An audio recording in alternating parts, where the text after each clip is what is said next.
이 시간 우리 평화 인사 나누시겠습니다. 주님의 평화를 빕니다.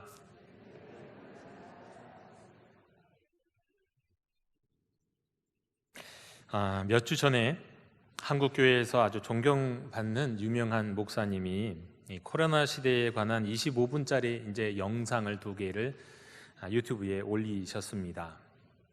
이 코로나19 사태로 인해서 우리가 온라인 예배를 드리고 있는 지금의 이 상황이 기독교 2000년 역사상 미중의 위기다. 또 심지어는 하나님이 대포를 쏘신 것이다. 이렇게 말씀을 하셨습니다. 그런데 단지 이렇게 부정적으로만 이야기하신 것이 아니라 오히려 이로 인해서 제2의 종교개혁, 어떻게 보면 기회가 우리에게 도래했다. 또 이렇게 말씀했습니다. 그리고 이제 그 이유들을 쭉 풀어가실 때 이 최근 그리스도인들을 대상으로 한 설문조사를 이제 이야기하는데요. 몇몇 이제 설문조사를 평균적으로 보았을 때 3분의 1의 그리스도인들이 지금 현재요. 3분의 1의 그리스도인들이 코로나 종식 후에도 온라인으로 예배드리겠다. 이런 그 얘기를 했다는 겁니다. 결과를 보여주었다는 겁니다.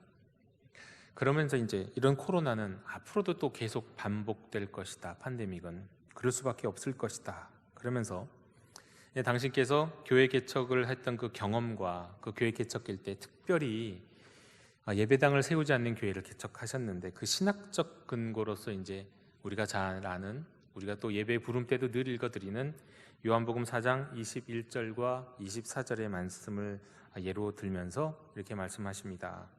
21절에는 보면은 이 산에도 말고 예루살렘에서도 말고, 24절에는 영과 진리로 예배할지니라. 한마디로 장소가 중요하지 않다. 이제 이런 말씀을 하신 거죠. 이런 상황에서 오늘날 교회가 기존 예배당을 지키려고 대면 예배를 이게 대면 예배가 본질입니다 라고 생각을 하고 이것을 막 붙잡으려고 하면 교회는 미래를 담을 수 없다.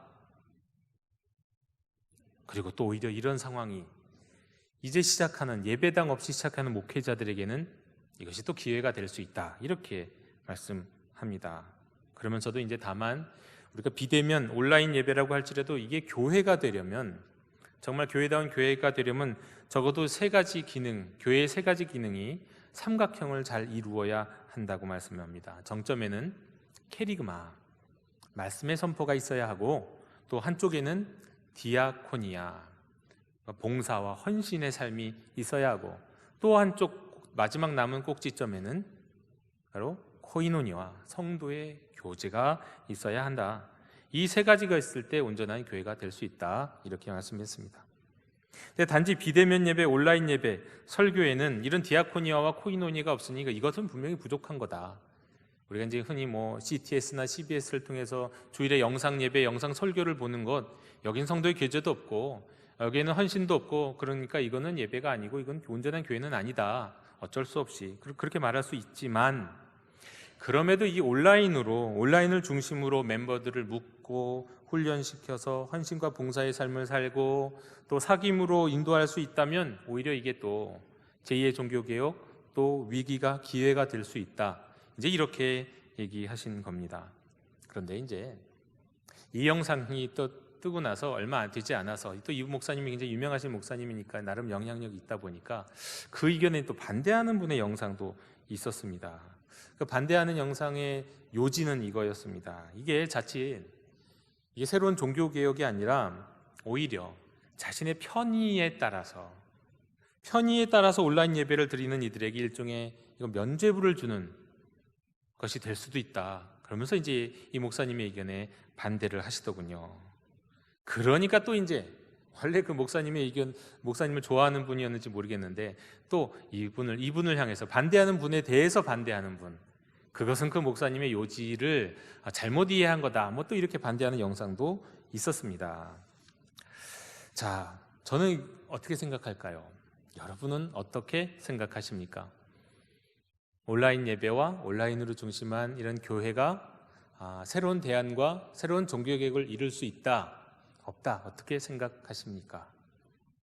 저는 개인적으로 벌써 20몇 년 전에 학교에서 수업이 있었습니다. 온라인 교회에 대한, 이미 20몇 년 전에. 그때 이제 온라인 예배, 온라인 교회가 가능한가에 대한 질문에 대해서 저는 반대를 했었어요. 그거는 아니다. 아무리 저도 새로운 거 좋아하는 사람이고 혁신적인 거 좋아하지만 그건 아니다. 이제 거기는 나름대로 요소가 있었습니다. 이유가, 자, 오늘도 사실 그것과 좀 비슷한 내용들일 텐데요. 온라인 교회, 온라인 예배가 가능하다고 한다면 여기서 이런 질문을 한번 던져볼 수 있을 것 같습니다. 여러분, BTS 아시죠? 아시나요? 잘 모르시는 분들도 계시겠지만 그래도 이름은 들어보셨을 겁니다. 어르신들은 노래 한번 못 들어보신 분들이 태반이시겠지만, 이 BTS의 팬클럽의 이름을 아미라고 해요. 군대에 갔죠. 아미, 군대. 이것도 아는 분들은 다 아는데 모르는 분들에게 또 너무 낯설 수 있죠. 근데 아미라고 하는데 한번 생각해 보십시오. 이 BTS 팬클럽의 아미의 활동이 교회와 비슷할까요? 네, 비슷한 부분이 있습니다. 여러 가지 면에서. 만약에 온라인 교회를 생각한다면 아주 비슷한 부분들이 많다는 거예요. 예를 들면은요, 온라인에서 우리가 시청 가능한 BTS의 노래, 그 노래에는 어떤 메시지들이 들어있고, 그 멤버들이 사실 자기 일상들을 막 올리는 영상들도 공식적으로 올립니다. 그러면 이 팬클럽은 그 영상에 의해서 영향을 받아요. 그 메시지에 의해서 영향을 받고요. 자, 이거를 교회로 따지면 이걸 캐리그마라고 할 수 있을까요? 온라인 교회에서의 캐리그마?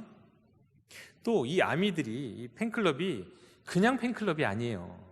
사회에 참여해요. 어떤 것이 옳다 그러면 자기들의 나름대로의 가치관 갖고 사회 참여를 하는 사람들이에요. 그렇게 따지면 이건 봉사와 헌신의 삶 아닌가요? 사회에 참여하는? 좀 비슷하지 않나요? 또 온라인상에서만이 아니라 온라인상에서도 그 댓글과 여러 글들을 통해서 서로 주고받으면서 교제가 이루어지고요, 오프라인에서도 만남이 이루어집니다. 팬클럽 안에서. 그럼 이거 교제 아닌가요? 자, 그러면 이 아미가 움직이는 활동의 모습이 사이버 처치하고 비슷한 것 아닙니까? 이런 생각 해보실 수 있지 않을까요? 저는 이 질문이, 그 목사님의 의견에 대한 저는 나름대로의 그것이 대답이라고 생각합니다. 그 목사님의 말씀에서는요, 건물로서의 예배당 중심의 교회, 이것은 교회가 좀 탈피할 필요가 있다. 여기는 저도 동의합니다. 교회는 건물이 아니니까요. 예배당이 교회는 아니니까요.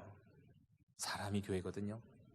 하나님이 부르시고 하나님이 모으신 사람이 교회니까 우리가 예배당을 벗어날 필요는 분명히 있습니다. 동의합니다. 그러나 그럼에도 불구하고 교회는, 예배는 사람이고, 또 한 가지 덧붙여서 제가 너무 보수적이고 고리타분한 얘기를 드리는지는 모르겠으나 대면이 필요하거든요. 교회는 대면 공동체입니다. 우리가 지금 어쩔 수 없이 온라인으로 하는 것이지, 우리는 이것을 지나가면 우리의 본질, 우리가 가야 할 곳은 얼굴을 마주하는 곳이라는 겁니다. 그것이 왜 그러냐? 제가 이 이야기를 그냥 드리는 것이 아니라 여기에 대한 성서적 신학적 이유들을 다시 여러분들과 나누기를 원합니다. 마가복음 1장 15절 지난주에도 한번 언급해 드렸습니다만 앞으로도 계속 언급할 것 같습니다. 예수님의 공생의 첫 일성인 마가복음 1장 15절이거든요. 때가 찼고 하나님의 나라가 가까이 왔으니 회개하고 복음을 믿으라. 예수님은요, 하나님 나라, 그 하나님 나라 이야기를 전하셨고 하나님 나라를 보여주신 분이었습니다. 마태복음 9장 35절에 보면 예수님은 심지어 공생의 내내 천국 복음, 곧 하나님 나라 복음을 전파하시면서 모든 병과 모든 약한 것을 고치시는 사역을 하셨습니다. 예수님의 공생의 전 사역은 하나님 나라의 사역이었습니다.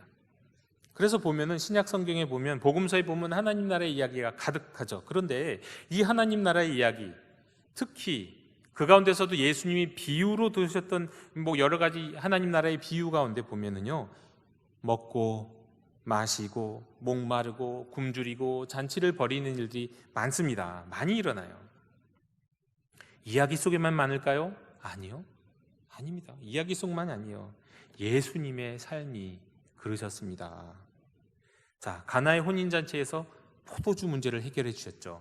먹고 마시는 문제를 해결해 주셨어요. 오병이어는 무슨 문제를 해결하신 겁니까? 배고픈 사람들의 문제를 해결해 주셨잖아요. 네? 당시 이스라엘 사람들이 또한, 이 예수님은 사역의 핵심적인 것이 뭐냐면, 당시 이스라엘 사람들이 다 외면하고 거리끼는 사람들 있잖아요. 외면한 이들. 그러니까 세리와 같은 이 죄인 계층들과 먹고 마시는 일이 예수님의 일상이었습니다. 말씀과 이야기와 비유로만 하신 것이 아니라 그 예수님의 행동과 삶이, 그러니까 먹고 마시는 일 이것 자체가 하나님의 나라를 보여주는 일이었어요. 예수님에게서는 이것이 너무너무 중요한 것이었습니다. 여러분, 우리가 메시지에도 그냥 우리가 말로 하는 메시지가 아니고 말이 아닌 비언어적 메시지가 있죠. 예수님에게 있어서 가장 중요한 비언어적 메시지가 두 가지가 있었습니다. 하나가 바로 이 먹고 마시는 것이었습니다. 세리와 죄인들과. 또 하나는요, 십자가. 이것은 우리에게 주시는 행동으로, 삶으로 보여주신 주님의 메시지였습니다. 특히 오늘의 말씀 속에서 보면은 세상 사람들의 시각에서 예수님은 어떤 사람으로 비쳤냐면 먹기를 탐하고 포도주를 즐기는 사람이요 세리와 죄인의 친구로다. 여러분, 예수님이 말씀과 행함으로 보여주신 하나님 나라의 운동, 이게 바로 오늘날 무엇이냐면요, 먹고 마시고 친구가 되는 이것이 무엇이냐면 이게 바로 밥상 공동체라는 거예요. 이 밥상 공동체가 하나님 나라의 모형이고 핵심이었어요. 생각해보면 갈릴리에서 제자들과 함께 사역을 시작하면서 제자 공동체를 만드셨습니다. 여러분, 제자들과 공동체를 만들 때 무슨 일이 가장 중요한 일이 있을까요? 제자들과 함께 밥상 공동체를 이루는 일이었습니다. 또 예수님은요, 그 밥상 공동체에 다른 사람들 그 누구도 배제하지 않으셨어요. 저 사람 봐라.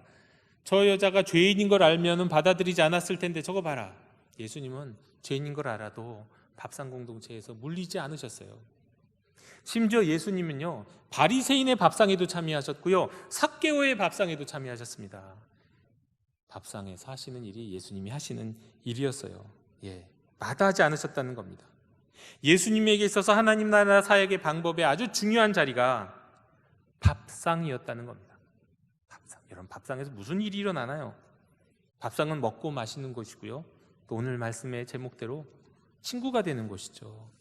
친구가 되는 것.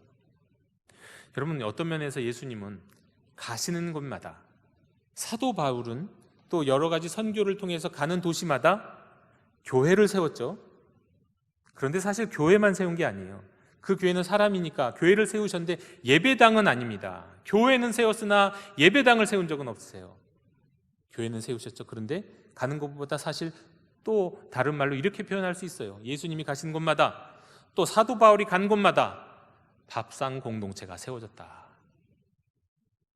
중심에 밥상이 있었다는 겁니다.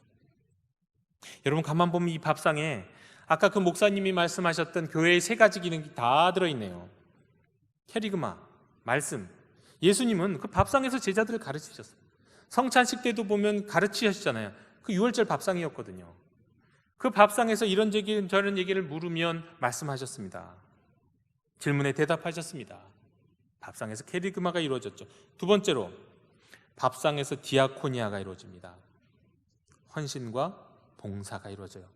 왜요? 일단은 가나의 혼인잔치에서도 포도주를 만들 때 누가 있어야 됩니까? 예수님이 만드셨지만 그거 막 나르는 수종 드는 사람들이 있어야죠. 잔치는 수종 드는 사람이 있어야 되잖아요. 오병이어 때도 여러분, 헌신하고 봉사한 사람이 있어야죠. 오병이어를 주님께 드리는 아이가 있었고요, 그것을 또 열심히 나누는 사람이 또 필요한 거죠. 그리고 누가 또 필요합니까? 어떤 사람이 있었나요? 이 밥상에서 섬겼던 대표적인 사람? 마르다. 여러분, 예수님 마르다와 마리아에게서 마르다를 꾸짖으신 게 아닙니다. 마리아를 칭찬하신 거지. 그것처럼 예수님이 말씀을 가르치는 그 자리에서는 누군가가 음식을 준비하고 대접하는 손길, 봉사와 헌신이 있어야죠. 밥상에는 그런 헌신과 봉사가 있어야 한다는 겁니다. 세 번째로, 여러분, 밥상에서 무슨 일이 이루어집니까? 밥상에서는 사귐이 이루어지죠. 밥상을 마주하고 밥을 먹는데 그 자리에서 사귐이 없는 가정, 사실은 가장 불행한 가정입니다. 밥을 마주하고 있는데 얘기를 하지 않는다면요. 밥을 마주하고 같이 밥을 함께 식사를 하고 있는데 여러분, 대화를 하지 않으면 얼마나 오히려 더 만나지 않고 등 돌리는 것보다 더 불편하지 않습니까? 여러분, 밥상에서는 이런 사귐과 교제가 있다는 겁니다. 여러분, 예수님의 하나님 나라 운동의 핵심, 이 밥상 공동체에는 이 모든 요소가 있습니다. 이 밥상이 하나님 나라 운동의 모형이고, 사실은 교회의 모형이고, 사실은 예배의 모형이기도 한 겁니다. 여러분, 밥상에는요, 예수님의 밥상에는 특별히 말씀이 있었죠. 말씀이 있다 보니까 회개가 일어났습니다. 그리고 회개가 있다 보니까 하나님과의 화해가 이루어지죠. 뿐만 아니라 거기에서 내가 잘못했다는 이야기를 전하기도 하고, 용서를 구하기도 하고, 용서를 받기도 하는 성도의 사귐과의 화해도 일어납니다. 그래서 한 밥상을 마주한다는 것은 첫 번째로 그 어떤 것보다 이 밥상을 마주한 관계는 싸우지 않는 관계라는 거예요. 다투지 않는 관계라는 거예요. 화해의 관계라는 겁니다. 싸움과 미움을 멈추는 관계에만이 사실은 밥상을 같이 마주할 수 있는 겁니다. 여러분, 제가 어느 나라인지는 잘 모르겠지만 하여튼 서양의 식탁 그 예절 가운데 어떤 나라는 밥을 먹을 때 꼭 손을 이렇게 식탁 위에 올려놔야 된대요. 우리는 뭐 꼭 그거는 없는 것 같은데 식탁 매너래요. 왜 그러냐고 보니까 내 손에 아무 무기도 없다는 걸 보여준다는 거예요. 손을 올려놓고 내가 당신을 해야 할 마음이 없다는 걸 보여주는 거예요. 밥상에서 그걸 보여준다는 거예요. 그러니까 밥상이 그렇게 화해하고 미움과 또는 원수 같은 관계 속에서도 그것이 화해되는 자리가 밥상이라는 겁니다. 또 밥상은요, 차별이 없습니다. 주님의 밥상에는 차별이 없어요. 우리의 밥상에는 차별이 있을 수 있습니다. 특히 아직도 이제 유교적인 가정 속에서 혹시 그런 가정이 있는지 모르겠습니다. 제가 이제 실제로 직접 들었던 것 중에 하나가, 어떤 여자 교수님이 경상북도 아마 안동 요쪽 지방인 것 같아요. 뭔가를 이렇게 탐방을 하고 이제 하는 과정 속에서 이제 남자 조교 하나를 데리고, 학생 하나를 데리고 그들을 돌아다니는데, 거기서 이제 그 탐방하다가 그 가정집에서, 어느 가정집에서 우리 집에서 밥 먹고 가라고 그러셨대요. 그래서 밥 먹으려고 이제 들어갔더니 어떤 일이 벌어졌냐? 이 여자 교수님은 아랫상에서 안주인과 밥을 먹고, 남자 조교는 남자 주인과 저 윗상에서 밥을 먹는 그런 일이 벌어졌다는 거죠. 여러분, 이 남자 조교 나중에 어떻게 됐을까요? 교수님한테. 근데 이런 일종의 차별이, 우리나라에는 어떤 계급이 있고 뭐가 있으면 차별이 있지만 예수님의 밥상에서는 죄인도 없고 어떤 지위 고하도 없고 차별이 없었다는 겁니다. 여러분, 이것이 교회의 모형이고 이것이 예배의 진정한 모형입니다. 영과 진리로 예배드리자, 맞죠? 예배당 자체가 중요한 건 아닌 거 맞습니다. 하지만 모이는 건 중요한 거예요. 여러분, 비대면이 본질이 될 수 있을까요? 교회에서는 어떠한 상황 속에서 이 비대면으로 온라인으로 드린 예배는 어쩔 수 없는 지금의 이 상황 속에서 우리가 드리는 것이고, 이 질서를 지키기 위해서, 또한 생명을 살리기 위해서 우리가 참여하는 것이지, 결코 이건 본질과 우리가 이것이 대안이 될 수는 없다는 겁니다. 심지어 예수님요, 이 밥상으로 선교하셨습니다. 무슨 뜻일까요? 선교하라고 말씀하셨어요. 밥상에서 선교를 할 뿐만 선교하라고 말씀하셨어요. 자, 땅끝까지 이르러 내 증인이 될 것이다. 땅끝까지 이르러 무엇의 증인이 되라는 것입니까? 예수님이 십자가에 달려 죽으시고 부활하신 이야기 전하라는 뜻, 물론 그 포함되지만 땅끝까지 증인이 되라는 거예요. 증인. 단지 그 증인이 아닙니다. 예수님 밥상의 증인이 되라는 겁니다. 밥상에서 이루어진 하나님과의 화해, 성도 간의 화해의 증인이 되라. 이것이 예수님의 가르침이었고, 그러므로 우리는 밥상을 통해 전도하는 겁니다. 밥상을 통해 선교하는 거예요.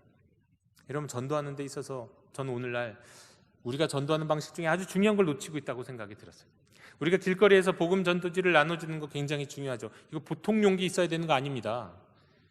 여러분, 한 번도 안 해보신 분 많죠. 전도지 나눠주는 거 한 번도 못 해보신 분 많죠. 근데 이 보통 용기 아니에요. 담대함이고 헌신입니다.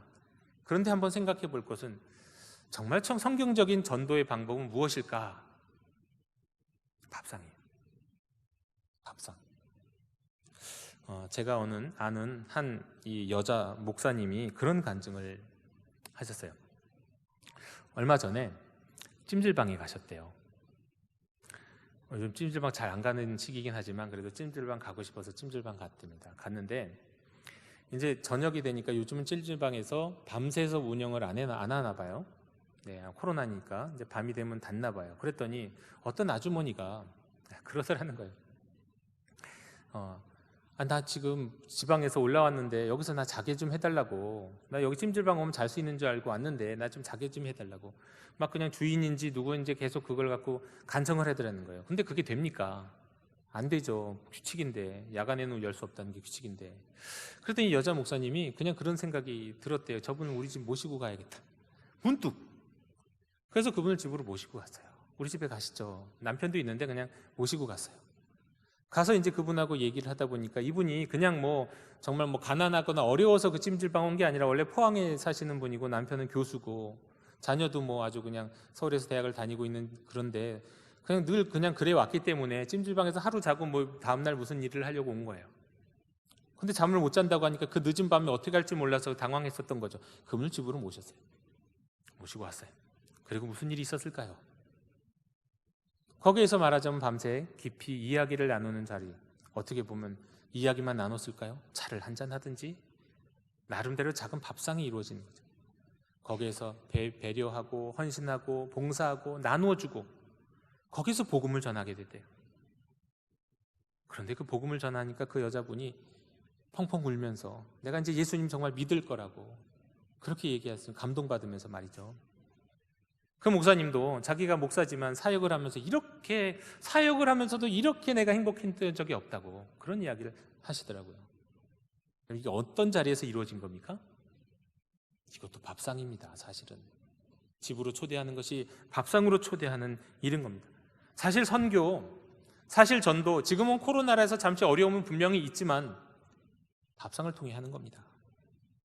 여러분, 교회와 예배의 모형, 하나님 나라의 모형, 하나님 나라 운동의 핵심, 밥상, 우리가 여기를 주목하길 원합니다. 그러면 다시 한번 생각해 보죠. 밥상이 교회의 모형이었고 선교의 모형이었다고 한다면 여러분, 온라인 교회, 온라인으로 계속해서 예배드리는 것이 합당할까요? 여러분, 결코 우리는 어떤 편의에 의해서 그런 선택을 해서는 안 된다는 걸 분명히 말씀드립니다. 우리가 지금 이렇게 하고 있는 것은 어디까지나 일시적인 것이라는 걸 꼭 기억하셨으면 좋겠습니다. 여러분, 교회는요, 건물로서 예배당을 고수하려고 그것 때문에 몸부림쳐서는 분명히 안 될 겁니다. 하지만 말씀이 있고 그러한 회개와 하나님과의 교제, 하나님과의 화해, 성도 간의 사귐, 환대, 봉사, 헌신, 화해가 있는 그 밥상이 교회의 원형이라고 한다면 우리는 밥상 공동체를 우리 교회가 회복하기를 간절히 바라고 기도하고 기다려야 할 겁니다. 때를 어떤지 못하든지 밥상으로 해서 이루어지는 교회가 이루어질 수 있도록 말이죠.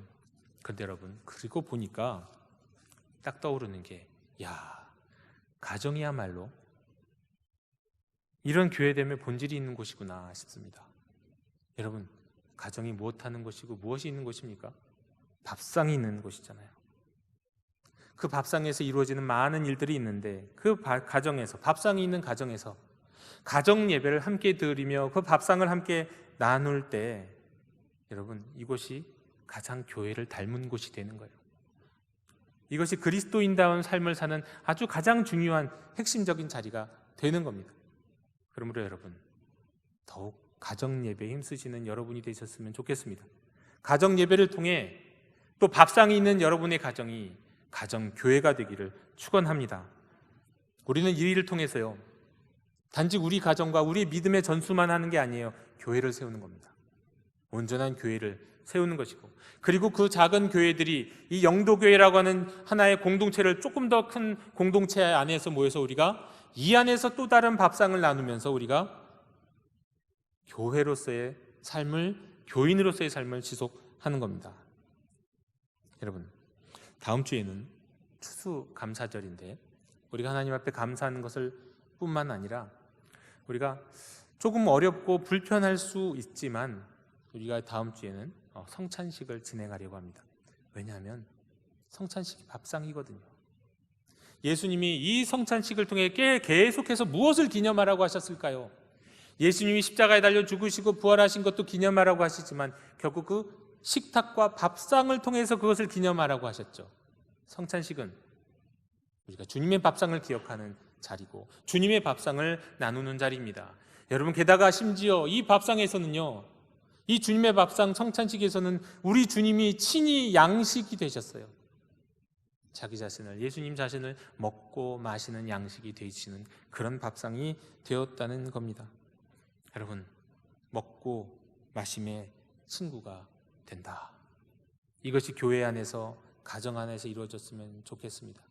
먹고 마심의 주님과 친구가 되고, 함께 먹고 마시며 우리 영도 교회 안에서, 가정 안에서, 또 우리 알지 못하는 또 이웃들과 함께, 또 그 가정에서 밥상을 통해서 복음을 전하는 모든 과정을 통해서 친구가 될 수 있는 그런 우리들의 삶이 될 수 있기를 간절히 원합니다. 우리 이렇게 초대교회에 있었던, 예수님의 하나님 나라의 운동에 있었던 이 밥상 공동체를 온전하게 회복하게 되는 날 어떤 일이 일어나는가, 그때의 기쁨과 그때의 아름다움을 우리에게 표현해 주시는 말씀이 있으니 사도행전 2장 46절에서 47절의 말씀입니다. 날마다 마음을 같이하여 성전에 모이기를 힘쓰고 집에서 떡을 떼며 기쁨과 순전한 마음으로 음식을 먹고 하나님을 찬미하며 또 온 백성에게 칭송을 받으니 주께서 구원받는 사람을 날마다 더하게 하시니라. 우리 영도교회가, 우리 영도교회에 속한 모든 우리 성도님들의 가정이 바로 이 사도행전 2장 46절 47절의 말씀에 나오는 바로 그 교회, 예루살렘 교회와 같은 아름답고 기쁨이 넘치시는 가정이 되시기를 주님의 이름으로 축원합니다. 기도하겠습니다. 주님, 저희의 가정에, 우리의 교회에 밥상이 회복되는 그날이 속히 올 수 있도록 인도해 주시옵소서.